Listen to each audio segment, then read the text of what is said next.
Hello and welcome to Meet Our Makers, an artist interview podcast produced in association with Beats Per Minute. I'm your host, Jeremy J. Facette, and on this episode, we get to meet singer, songwriter, producer, general wizard, Imogen Heap. And not only is this super exciting for me personally, as someone who's listened to her music for about 2 decades, including all the way back to that great Frou Frou record she did with Guy Sigsworth back in the early 2000s. But, as you may have noticed, this is also the 100th episode of Meet Our Makers, which for some podcasts is, small potatoes. Others, it's maybe somewhere they never get to. And when I started this podcast, 5.5 years ago or so, I had no idea that I'd still be doing it this long on. I had no idea I'd make it to 100. And I'm just really grateful that people have kept saying yes to coming and hanging out with me for about an hour of their time in their busy schedules to talk about the work and the art and the music and the life behind it all, Now, technically, I have probably like 104 episodes if you count my sub-series that I started recently called We Meet Again, where I interview people a second time. But this is the episode number 100 of the main show, Meet Our Makers. And I couldn't be happier than to have someone that I've looked up to and listened to for so long to join me for it, Imogen Heap. And in this chat, we talk a lot about a lot. We touch on the newest standalone single, Aftercare, as well as the 13-minute cut that she actually also just released, which collects all 3 of her recent standalone singles, Aftercare, Noise, and What Have You Done To Me, which came out last year.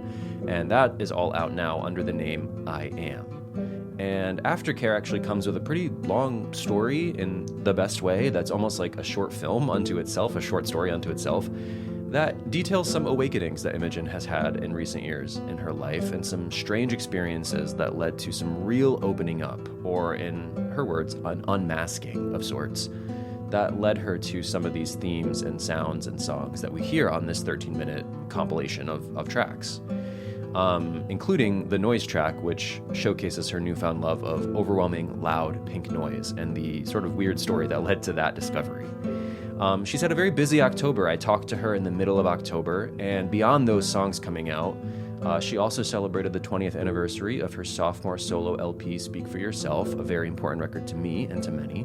And we do dive into that time of her life, what it was like for her revisiting that sort of turning point in her discography, and what she was really aiming for with this new edition that's been fully remastered.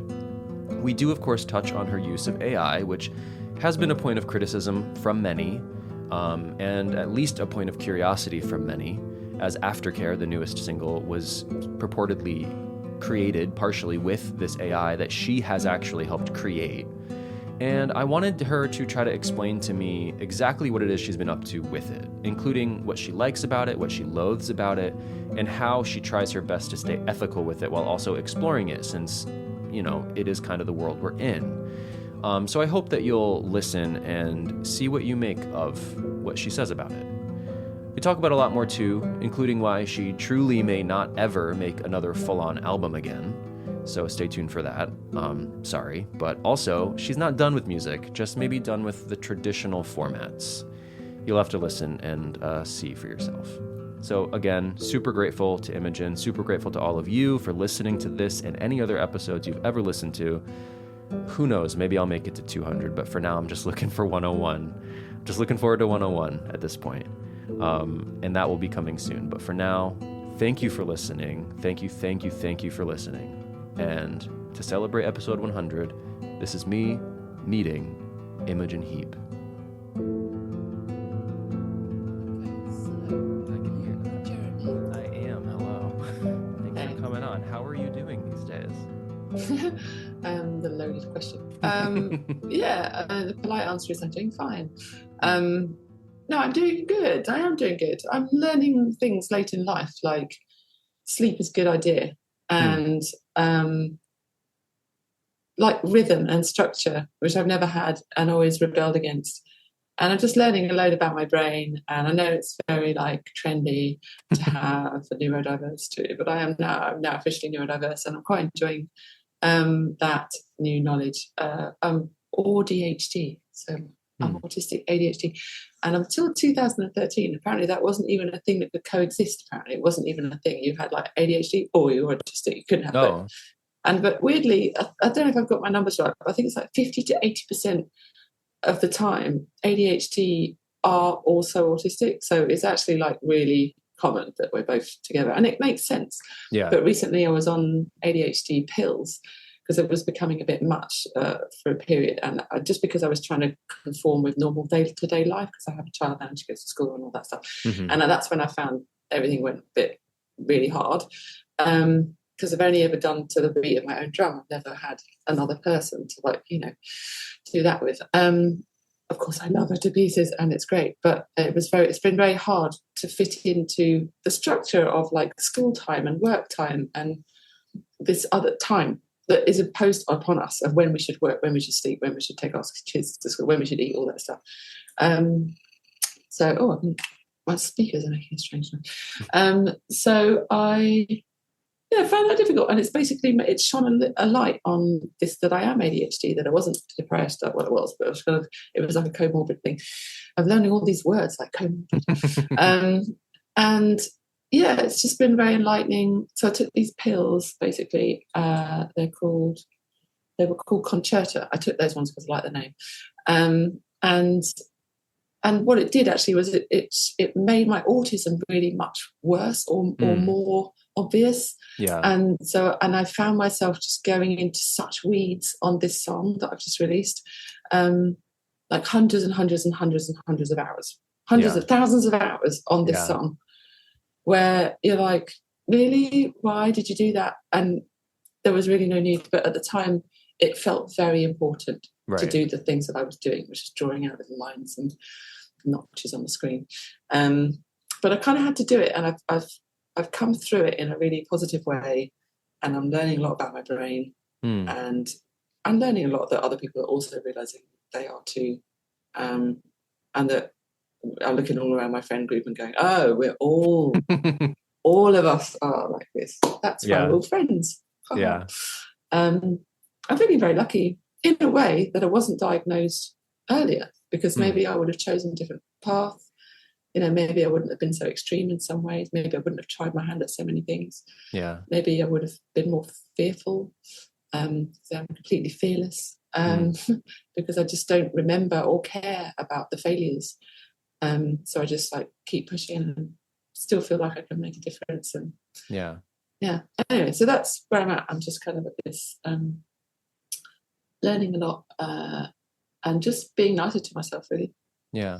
No, that's great. And it seems like maybe, like you say, this new knowledge, maybe it's sort of unlocking for you parts of yourself that now you can go, oh, okay, I can explore that now. Yeah, just allowing me to be me, and like, this new unmasking, this new term. Yeah. Just unmasking and realizing how much effort and time goes into things, just trying to appear in a certain way, trying to look people in the eye and just kind of holding my body in certain ways and all kinds of things that you just didn't think, I just didn't think I was doing. And now I can see how much time and effort goes into things like that.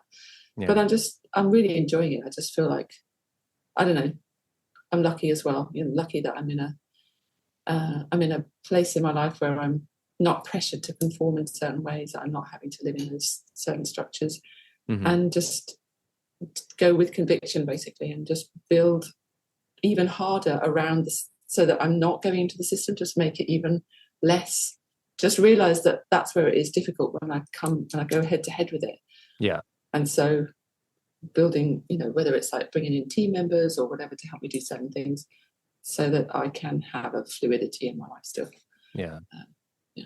So, I mean, you mentioned the new song Aftercare, which came out last week, I think. Yeah, right? On Friday. Yep. Yeah. On Friday. Yep.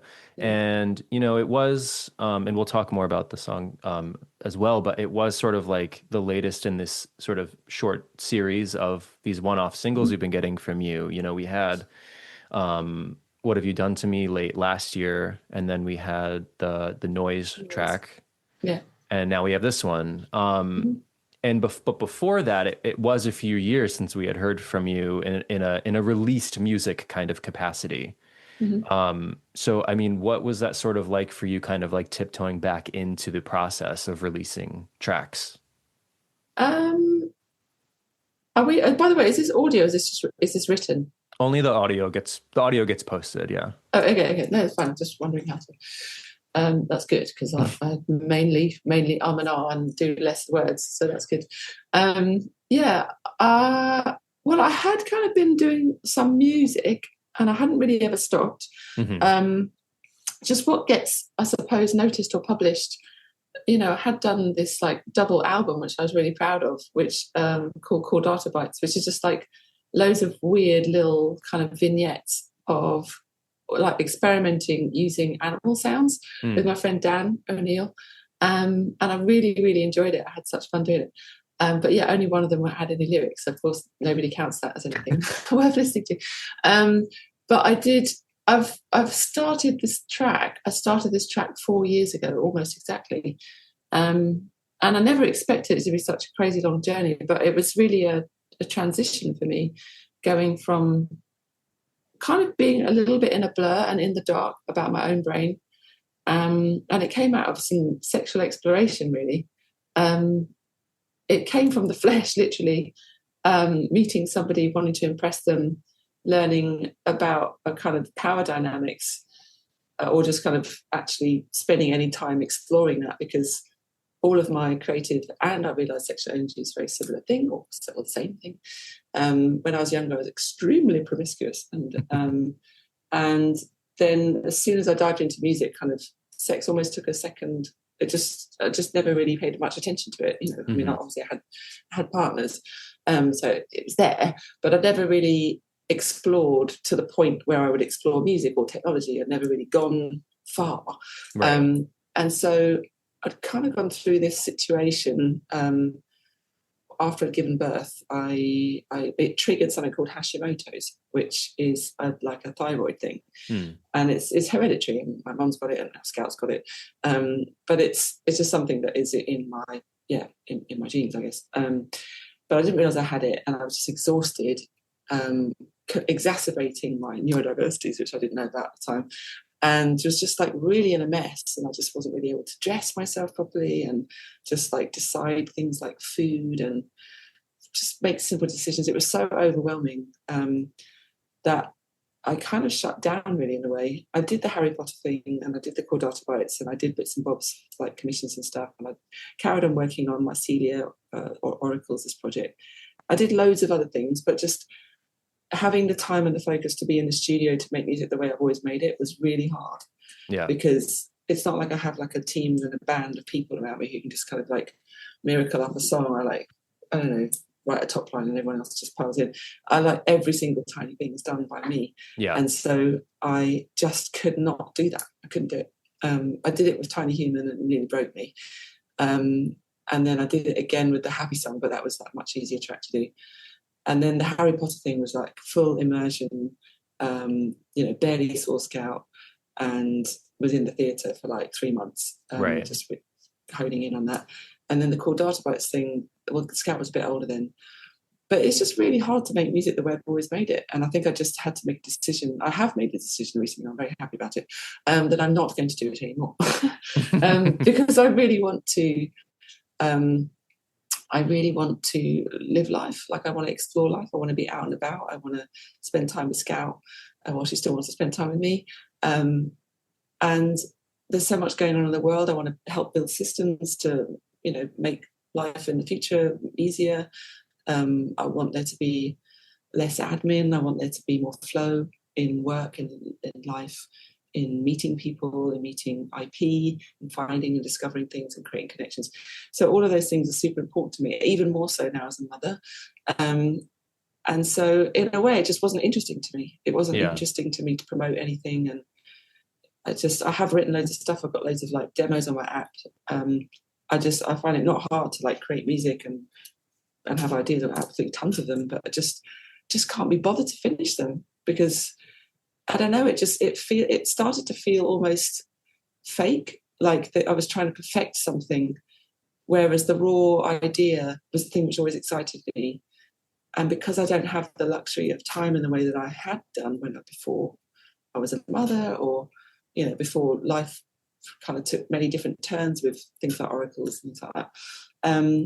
But yeah, I just lost the will really to sit down and for all those hours and perfect. But I had to finish this song, and this Aftercare track, was 4 years on. And I thought this Aftercare piece was going to be the simplest one of them all, but it turned out to be the hardest for many different reasons. But it's been such a crazy journey. I could write a book about it. I don't know how long we've got, but it's probably made me write the first few pages, I don't know, or an outline. Yeah, it's been all consuming, and I'm very glad to see the back of it. Yeah, I'm sure. But also very happy for it to be out. And it does feel like a new leaf for me, to be able to. What is my computer? It does feel like I'm putting away that girl sitting in front of the computer for hours on end, moving bits of audio around the screen. I really want to be, a woman standing up on my feet with my gloves and just creating music in real time. I want to be creating lyrics in real time. I want to be creating fully produced sound that sounds like I have sat in the studio for days on end, but in real time, with sounds and music and lyrics that are relevant to what's going on in the world right then, in real time, to the fans who are tuning in, with others maybe collaborating. Like, there's so many things that we can do, or we're nearly being able to do, like jamming in real time. And I've wanted to build this system out for so long. And I just reached the end of my tether, I think. I have this ADHD coach, Jonathan, and I've been chatting to him for on and off for a couple of years, and he's seen this whole process.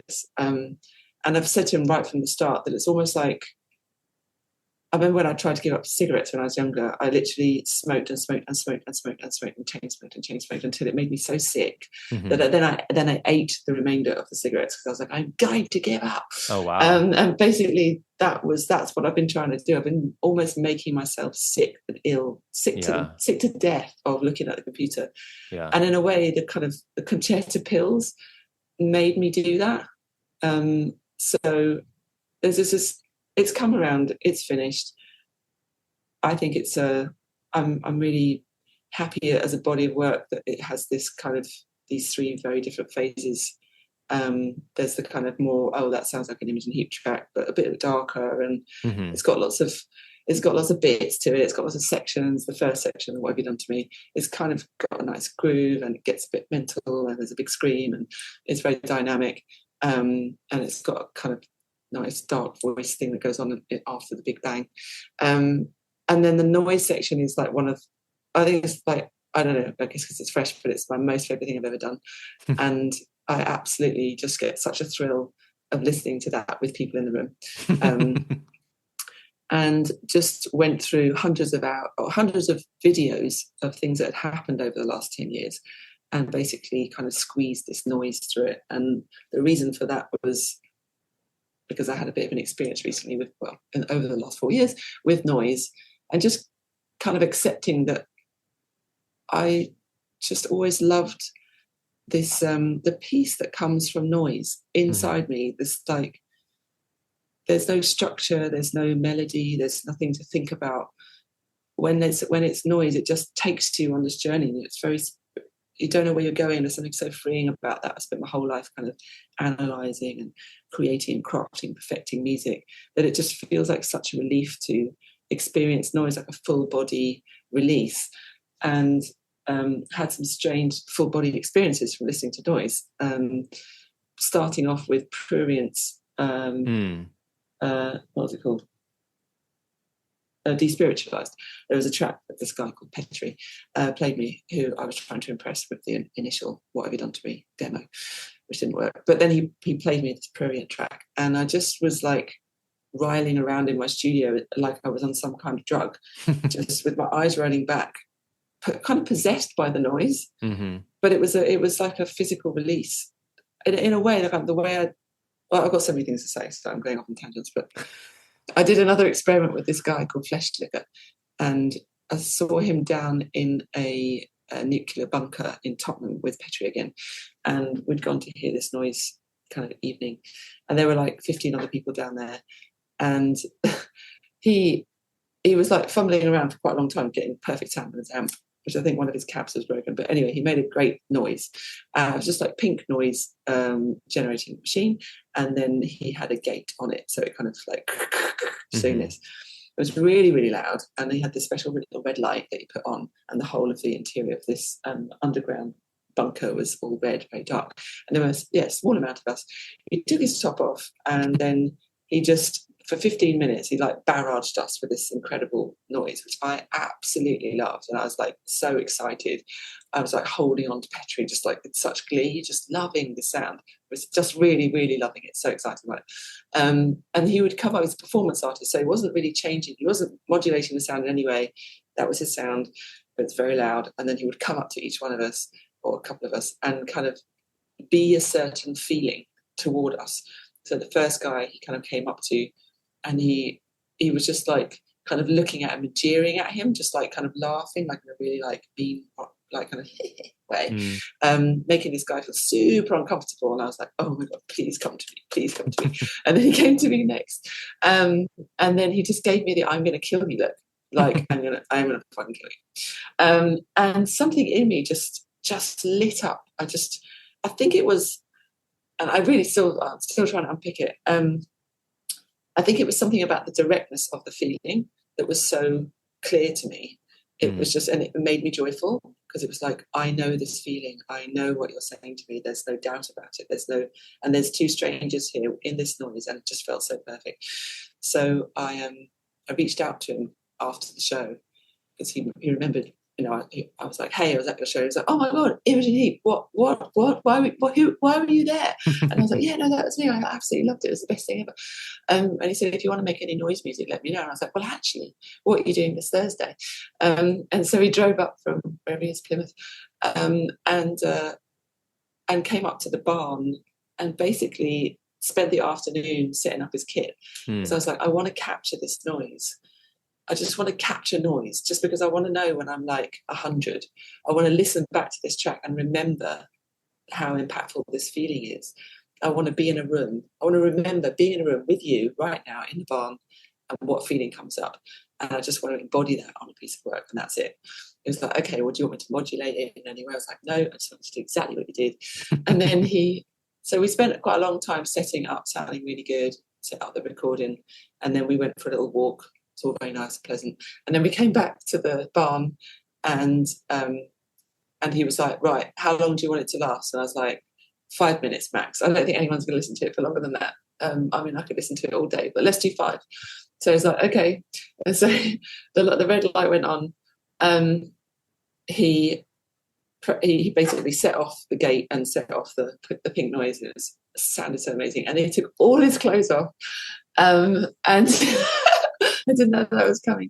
And I just felt so many feelings all at once. I felt so awkward. I felt so excited. I felt so sexually excited. I felt so terrified. I felt all these things. And it was such an incredibly condensed, like, feelings all at once. And then he was writhing around on the floor, and I was like, is this a sexual thing? Am I allowed to touch him? What's going on? I didn't know the boundaries. And in the end, it's like exactly 5 minutes. And then he turned it off, and then he went to the back of the barn and he stared at me through the dark, just his little eyes coming out through the darkness. And I started to cry so much. I was crying and crying and crying. And I didn't know why. I was just so overwhelmed. I didn't know what the feeling was. Anyway, at the end of it, he kind of walked up to me after about 15 minutes of me heaving, crying. And he came up and he held my hand kind of limply, and he was like, right, I'm going to pack up then. I'll be like, and I was like, what? Okay, yes, of course, yes, thank you. Like, there was no hug, there was no aftercare, there was, it was just this like fair, he was giving a performance that's totally fair. But actually what came was great because, I was really upset about something. I didn't know what it was, couldn't put it into words. I'm learning that there's a word for it, I can't remember what it is now. Can't remember it. It's a word that is very common with autistic people where they can't describe feelings. So I was doing that thing. And then I was like, I have to go for a walk. So I went for a walk And about 15 yards out of the barn, it was pitch black. I was heading towards a view of London. And I just started to feel this feeling, and it was loneliness. And I was like, wow, that's what loneliness feels like. I'd never felt it before. I don't feel like I've ever felt it because I always had music. Yeah. And I realised in that moment that I'd put all of my relationships and all my conversations and all my deep feelings and unravelings and kind of relationships had been with music, and I hadn't done it with people. I mean, I'd had relationships, and that made me go, wow, I really need to think about that. Yeah. And so since then, that's where all the kind of sexual exploration happened and all kinds of things, discovered a million things. And then the aftercare was just, I went back that night, and I went back, and my flatmates or my housemates were just like, so what was it like? How was it? And I was like, well, this and this happened. And I can't believe he didn't hug you. And I was like, no, it was good. It was great. Because I realised, otherwise I wouldn't have ever realised that's what that was. Right. But initially I thought noise was just going to end like that, end with this like white noise or pink noise. But then I had to squeeze in all these moments, because it's like all these moments in my life that I hadn't paid attention to were all being squashed by the music, squash, thinking that I was being cathartic about them. And so I wanted them to break out of the noise. And so that whole process of noise is really cathartic for me. Yeah. And then I just thought, well, I can't end the song there, because that would be awful. Because basically it's like you need to have this long moment after it to see what comes out of the noise, if anything comes out of the noise. Right. And the idea is that, you can't hear it right now, but on October 24th, the full length piece is going to come out, which is as one piece. Yeah. And there has the transitions, and it all makes sense. Okay. So, and it is really like come on then, let's sit down for 13 minutes and 33 seconds, and let's see what comes up. Let's just like give yourself time to see what comes out of the noise, if anything at all.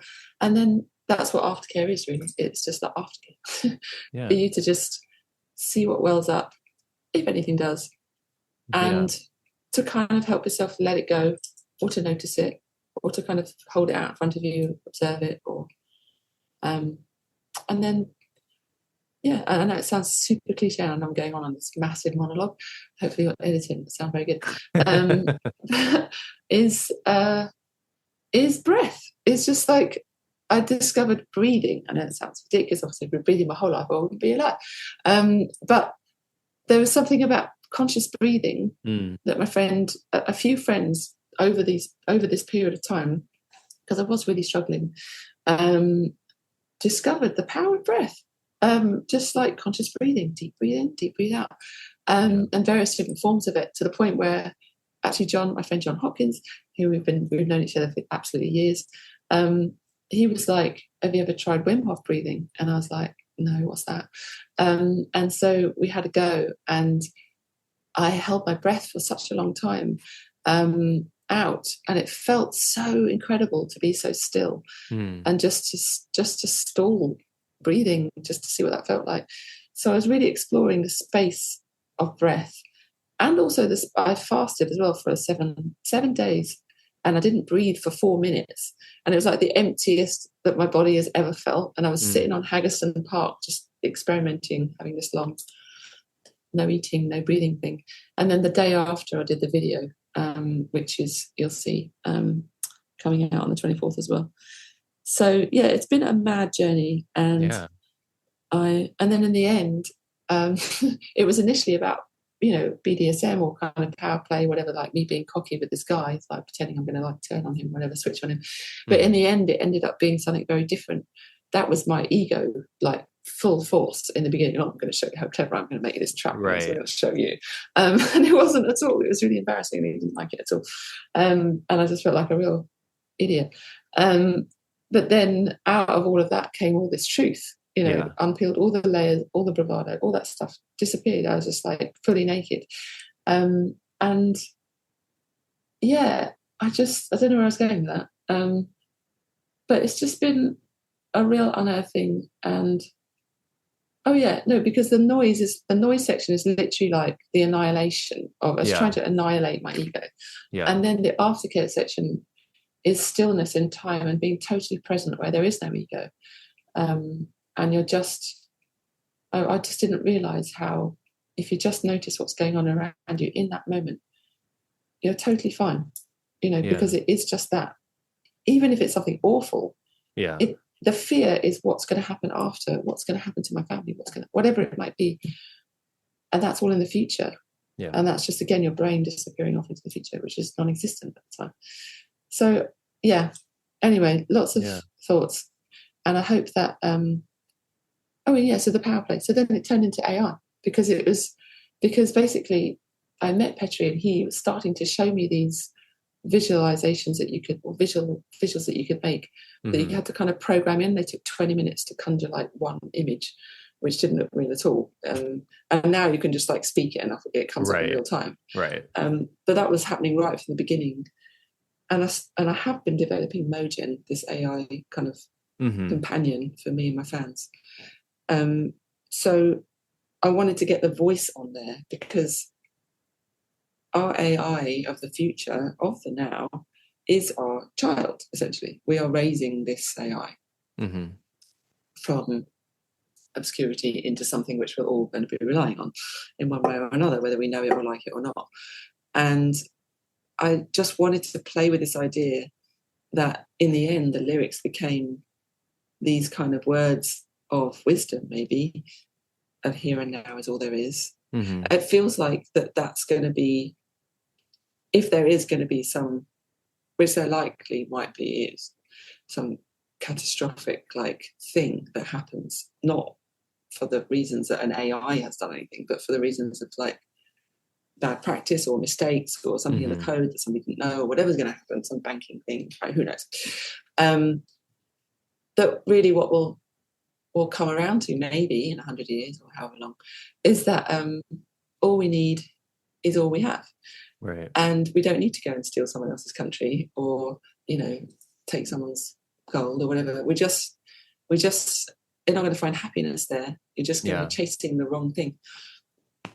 And so, I feel like AI, in time, our AI agents are going to help us see that. They're going to see it in our shopping habits. They're going to see it in the way that we, interact with our phones, that we're not happy. We're chasing this other thing. And that maybe the one thing that it will teach us is what we have lost, what we've forgotten, that we have everything. Yeah. It's all okay in the now. And I do want to, of course, I want to touch on the AI because it is something you work with a lot, especially recently. The new track Aftercare is, at least on the YouTube, it is credited to you and like AI Imogen, right? Yeah. So clearly it's a tool that you have delved into to some degree for your work. And I know you just briefly mentioned the AI Imogen. I was curious if you could kind of unpack kind of briefly what that really is for people who might not really get it. Yeah. So of course everybody jumps to the like evil AI, Imogen's finally giving all of the music over to AI to write. Well, and one of my questions was like, how much do how much do you construct, right? How much do you do with this? And I am just like so curious. Yeah, don't worry. I've constructed every single little nanosecond and every single waveform, literally by hand. The only thing that is AI about it is I worked with 3 different AI models, one that we created by ourselves, one with a company called Voice Swap and another with Jen. And I recorded all my vocals and then they created a model out of my voice. And then there's 3 different models singing on that record. On the end of that. So basically I performed everything. Right. I sang everything. I sang all the parts, apart from the bit that the Scout sang at the end. And basically then I ran it through the processor of Mogen, of the different Mogens. And so it literally doesn't make any sense because I did sing it. It was my voice. But the point was that I wanted it to be an AI model that sang my song. Okay. So it's literally like a timbre exchange. It's a timbre transfer of me going into me. And it's completely pointless, other than it is literally there to raise conversation. Okay. It's there to rile people. It's there to be like, it's just so amusing and not the kind of the divide of how quick people are to just be like, immediately call you off. Well, hey, I was Right. and it's like, well, come on, there's a lot of nuance. Even your Instagram algorithm that's shown you this thing is AI.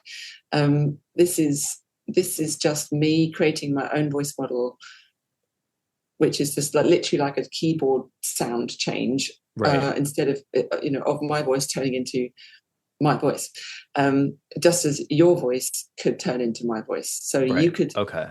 I can take your voice, make a model out of your voice, and I can timbre exchange it onto my performance. So your voice would sing the bit that I'd sung, but just by making a model out of your voice. So it's literally just the timbre transfer. It's like the sound of your voice maps onto my performance, essentially. So it's performed entirely by me. Okay. But AI Imogen's voice is what you hear, which is not my single voice. It's a conjuring from many different recordings of my voice using a base model, which is ethically sourced, with Jen, with Voice Swap, and with our model. And it's purely ethical. It's like as good, it's about as ethical as you could get. That's good. And as permissions based as you could get. And I just think I just love and hate how quick people are to just immediately dismiss you. Right. Even though I've had a track record my entire life for like really thinking through things and building systems, because I'm so like, I so want it to be, I so want it to make sense. I so want it to be verified. I want IP to be able to go off and, do great things for future services, but under our permission. And it's literally what I've been doing for 10 years. So it is a bit to just, to spark up people and just be like, come on, let's have a conversation. Right. Because I have dabbled with Suno. Like I have gone there and been like, okay, what's all the fuss about? Right. And it is scarily good. It is proper scarily good. And it is very tempting to use it, because it's like, well, that was easy. Yeah. But I can't go there because it hasn't been ethically sourced. There is no permissions there. Right. And I actually like doing that myself. I like creating music. That's why I do it. Right. I don't want to hand that bit over to an AI. Right. But I am interested in developing my own AI based on my own music, so that I can do things which I couldn't do without spending many years doing it. But if I can find a way for Mogen, having learned and trained of all of my music, having given it information and algorithms that allow me to create music in a more interesting live way, where I can generate music based on a sound that a bird might have made. What would Imogen have done if that bird had made that noise? Mm-hmm. Instead of me going into the studio while there's like 500 people in the audience, making a sound that might have been how Imogen would have reimagined the bird sound with a synthesizer. I can just do that in real time because of how I've pre-programmed Mogen. Yeah. So it's things like that, or taking like, I don't know, barometric pressure or something, and like how would that change the filter of the strings, or and what density of chord changing over a period of time would happen dependent on where the audience were in the crowd. And Mogen is like the patch bay of this information going into the output of musical change. So it's not like, I'm not going to be ditching all those decades of making music and getting that sound to just hand it over to Suno. Yeah, and I do think that's what a lot of people react with, when they see that any artist, whether it's you or someone else, has released a piece of work that is fully or partially or whatever aided with AI. The immediate reaction is, well, then they didn't make it, right? They didn't do any of that themselves. And I mean, I have been at least somewhat aware of the lengths that you have gone over the years to develop your own tools and to develop your own sort of engines for doing this kind of thing. And I think, as you're kind of alluding to, that does feel different to you than if you had gone and done it just on some other, from some other source. Yeah. Yeah. I haven't generated any music at all. using with Mogen. She's not at that point yet. She's literally just like a chatbot. Okay. She's about to have a voice, which is going to be launched on the 17th, where you can go. There's a heapster.live. It's like a new fan area where I can chat to my fans. So if I go and do a live stream, which I'm doing more and more of because I am building out this live improvisation system, and Mogen is kind of the conduit between all of the chat that goes on, and she's able to kind of condense and then present me when I finished improvising with a few questions that fans might have asked me.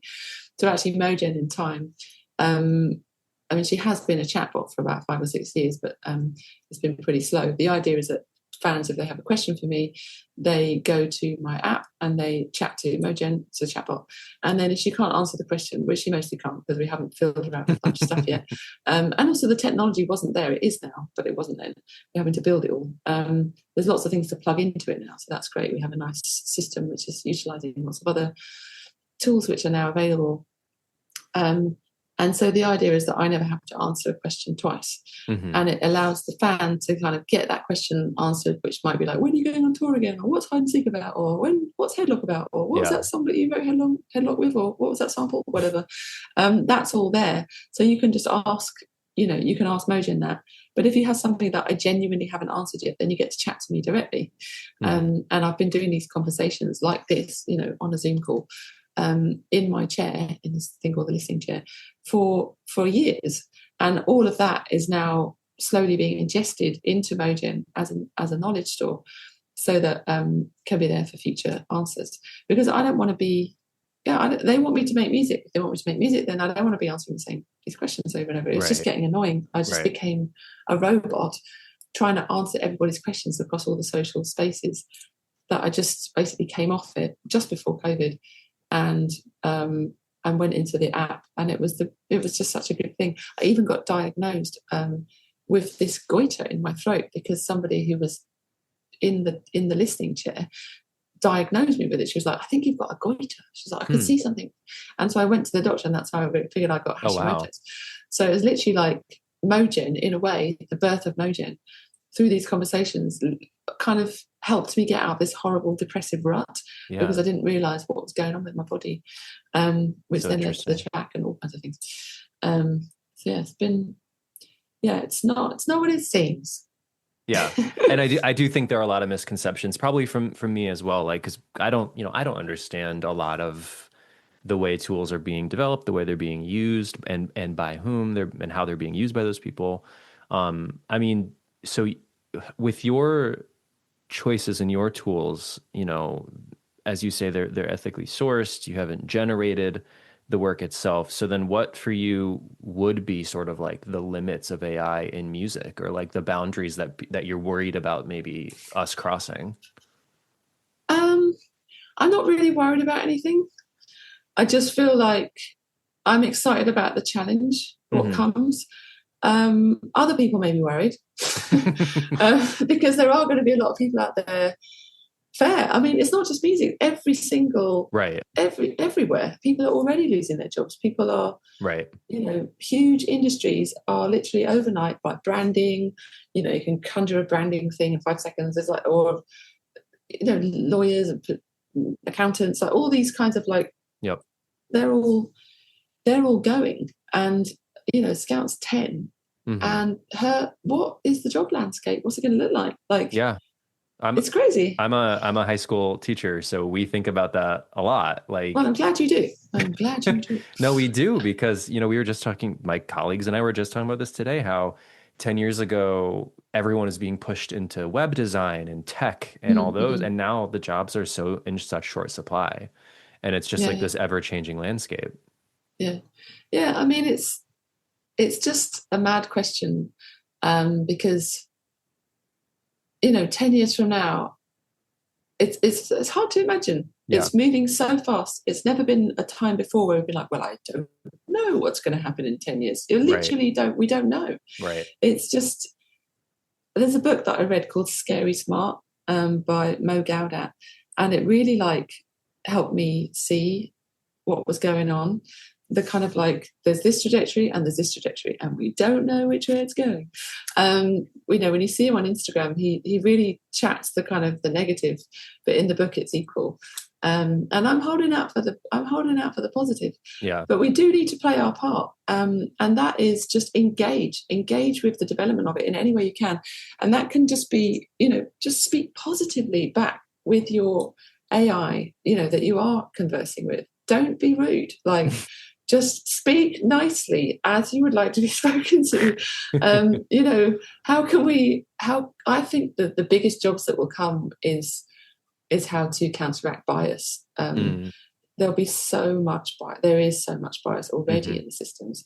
It might even be, I mean, this sounds really weird, but I don't even want to say this. But I think a job is going to be that literally your job is to just live. It's just to live. Just live your life here. Go live your life. We get paid to live here, just so the areas can learn. Can observe you. Yeah. Yeah.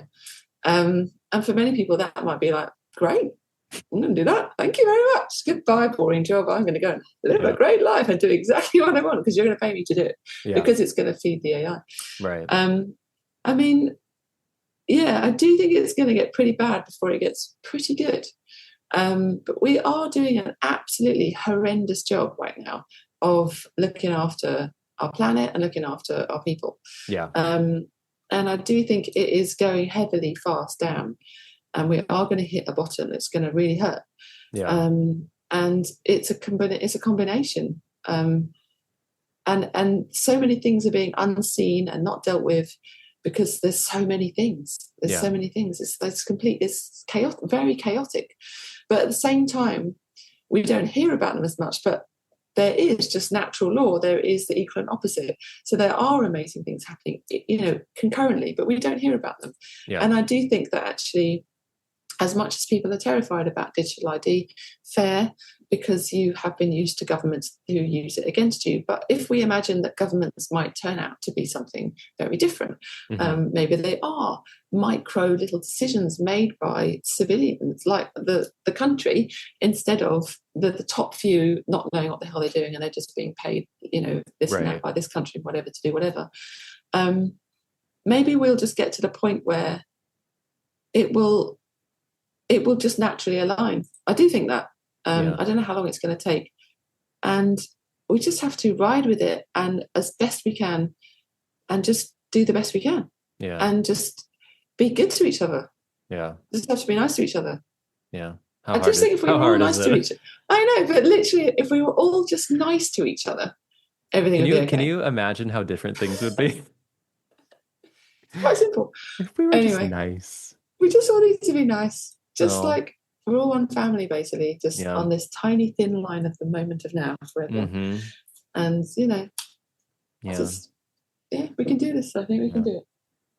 All right. I quickly do want to shift gears before I have to let you go, because excitingly also very soon is the 20th anniversary of Speak for Yourself. Yeah, that's right. Yeah. Which is coming this week, I think. You have a busy October. I know. All of a sudden, you're just like, let's release all my stuff. Bam. So yeah, 20 years of Speak for Yourself, which from a personal standpoint, is so weird for me because that is when I came on board with your work, or when I first started hearing about your work, and I was pretty young. I mean, I'm 32 now. So that is like really weird. Yeah, it's so weird to me because I feel so old. It's making me feel my 30s. That's all. But I would imagine it's sort of strange and hopefully a good way for you too, that it's been 20 years. Cause that was such a shift. I feel like for your presence in the music world, it was kind of like your big solo breakthrough. Yeah. You had iMegaphone in the 90s, and then Frou Frou came about, and then Speak for Yourself came about. And it was sort of this big watershed moment. But what has it been like for you to go back through this album now, 20 years on? I mean, at the time, it wasn't a watershed moment. It was like a very small, rubber duck on a big ocean. It was not like that when I was living it. Right. I was very lucky that the Garden State film came out, Mm-hmm. and suddenly everyone was like, "Oh, what's this song? This song, Let Go. Oh, let's look up Frou Frou." And oh, they're not together anymore. Oh, who's that person? Imogen Heap.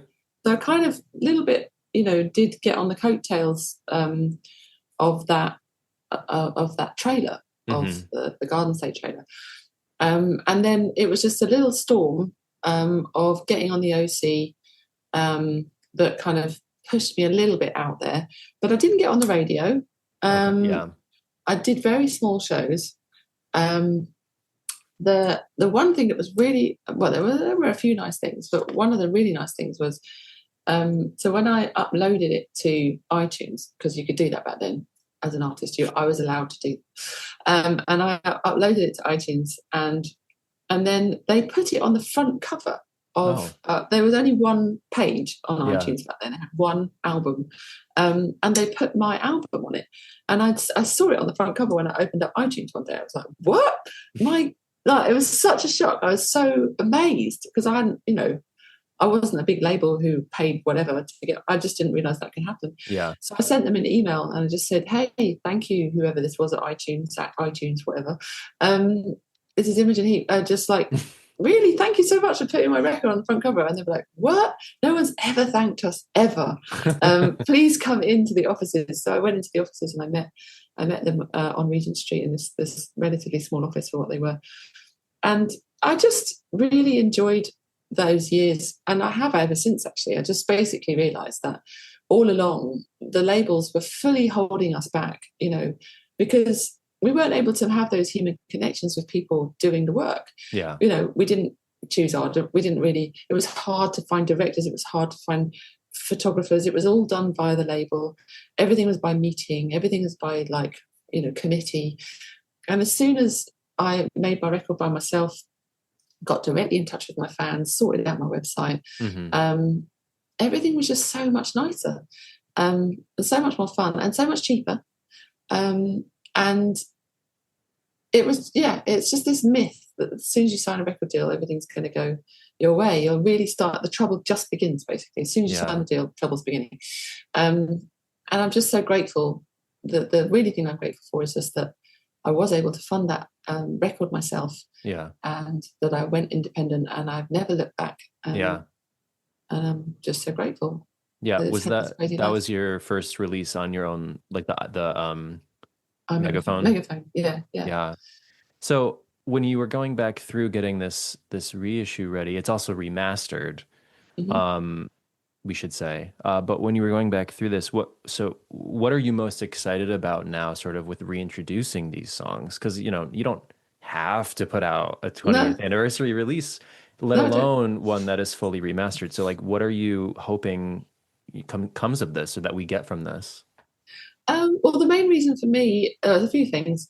It was actually Alexei. So Alexei Michalek, he is my label manager, and he's basically been helping me for, I don't know, over 10 years now. He started as a fan. I met him through Eduardo, this other fan, and met them together. And basically he ended up living on the farm with me. And I don't have a manager per se. Like 10 years ago, moved on from that one. And Alexei's been taking it on, and he's a huge fan. And he was like, "Come on, it's 20 years, you've got to do something." I didn't do anything for 10, I didn't care. And I was like, "Oh, okay." But now I'm like really happy about it, because it is a pain. I don't like going back to things. I just want to move forward all the time. I like, as soon as I put something out, I'm done. And so, but he was like, "Look, I really want it because I was a fan. I love that record. I want to do something special for it. Let's redo the artwork. Because we can now with the technology, let's remaster it." And it does sound like so much better. It's just, there's so much more air around it. The technology's changed so hugely since then. I came into the studio having not the mastering studio, not having slept for like 3 days trying to make my deadline for my birthday on the 9th of December, so that I wouldn't let it go anymore. And we spent a long time mastering it together because it was a bit of a mess. But there's only so much you could have done back then, because the digital software was just nowhere near as good as it is now, and you could really get so much more out of the space. So what Simon's done, the same mastering engineer now from 20 years ago, it's beautiful. I sat in the same place, went back there. I go back there for all my releases, but this one I sat in there and I was listening to it, and it is significantly better. It's just like all those bits that didn't really kind of come out, especially songs like Loose Ends. All the little bits are there now. They were in the studio, but it's hard to get it get it down. So that's one of the reasons. Yeah. And also people were just begging for a vinyl. And the other reason is that on October 17th, when the vinyl, when it meant to go out, it was actually a few weeks delayed. I also get all my publishing back. So I've not only got because I did eventually license it to Sony, and I got that back in January this year. I never thought that day would come. I thought I'd be so old, which I am. Yeah. And then the publishing came back. It's coming back on October 17th. So it's fully mine. So I'm fully independent for the first time ever. And so, of course, I wanted to have a record that I owned, that I pressed, that I, with the team. And it's a beautiful thing, and it sounds amazing. And the fans are loving it. So. Yeah. Was there anything when you were listening back to it for what I imagine is the first time in a while? Was there anything that you like rediscovered or had forgotten about, or that you sort of appreciated differently? Yes, there were. And I can't remember what they were now, but actually it was filmed while I was listening to it. So there is a film that's coming out of me with the mastering engineers making comments on it, which will be coming out. I think that's coming out on October 17th as well, not 100%, where I do talk about it. But yeah, there are moments. And for a while, I was thinking that I might put a little hidden track on there, but in the end, I just didn't get around to it. So it's exactly as it was. No, I mean, I don't know. I'm just happy that it sounds better. Yeah.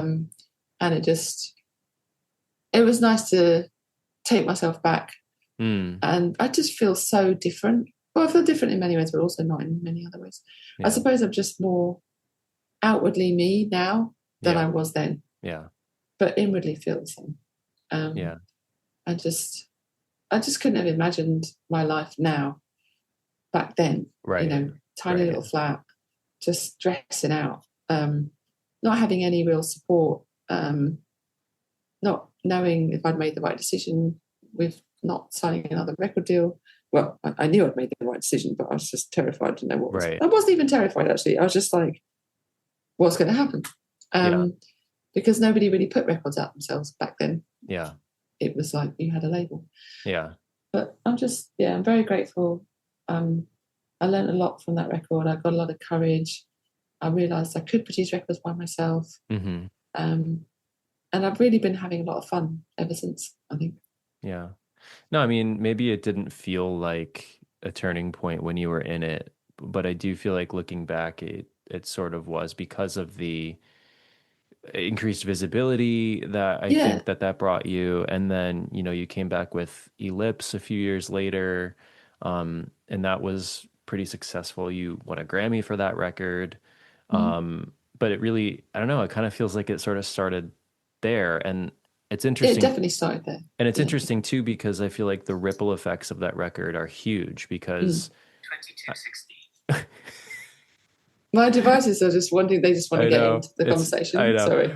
No, but like even now there are echoes of that record in popular music, and people like Ariana Grande are always like holding a torch for you, and so sweet. Yeah.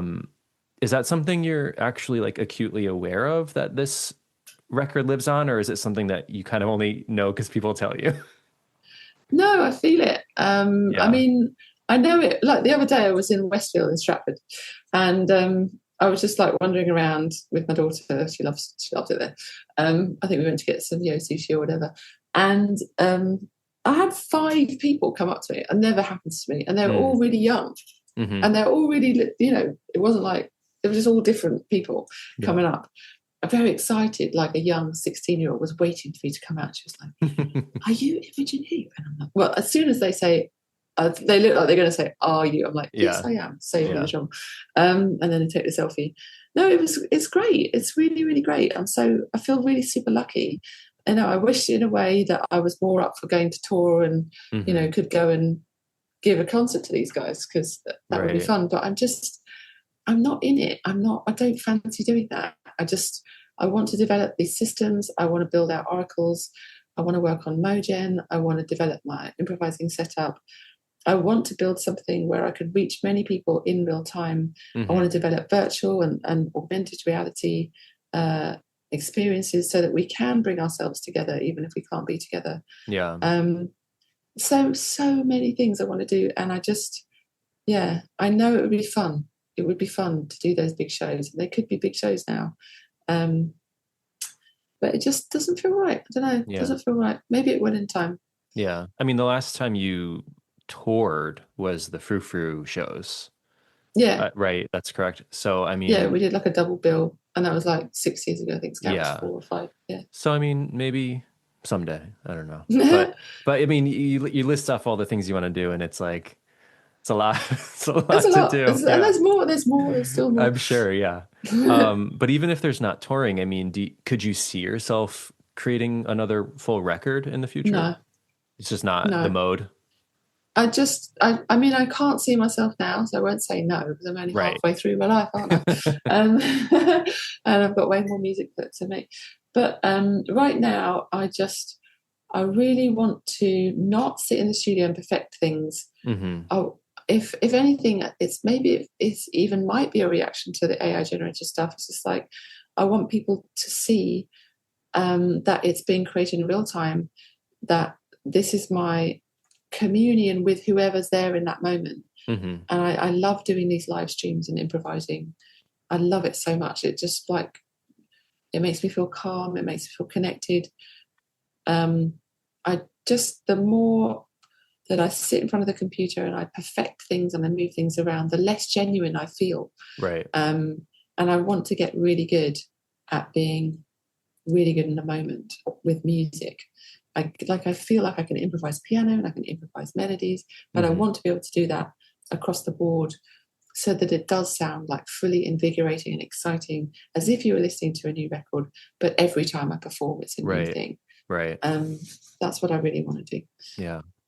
Well, I mean, we're looking forward to whatever shape that takes.